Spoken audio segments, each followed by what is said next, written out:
Velocity is the fundamental concept of kinematics which explain the motion of a body. Velocity has magnitude and direction both, which make velocity a vector quantity different from speed, which is a scalar quantity.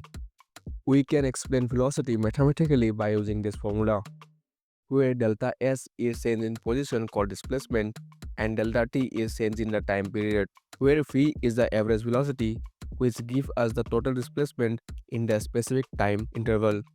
But when we need to calculate the velocity at the exact moment, we use instantaneous velocity when the time interval between 2 points is approaches to zero.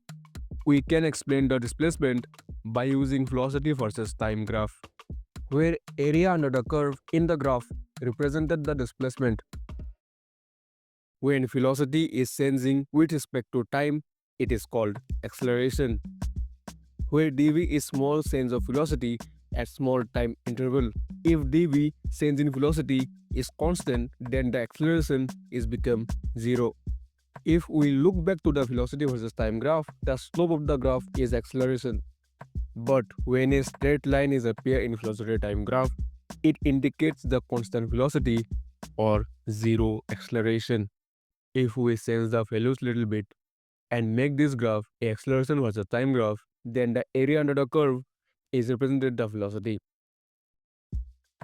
When two or more body is moving and we need to calculate the velocity of one body, we use a concept called relative velocity.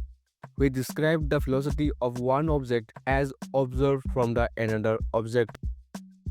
If two objects A and B and they are moving at the velocity of Va and Vb respectively. Now, if we calculate the velocity of A with respect to the B, then we write this and vice versa. Now talking about the directions. If two objects A and B have same direction, then we minus the two velocities. And if objects have opposite directions, then we plus the two velocities. And a special case, if both object is having same velocity, then A appears to be stationary to B and vice versa.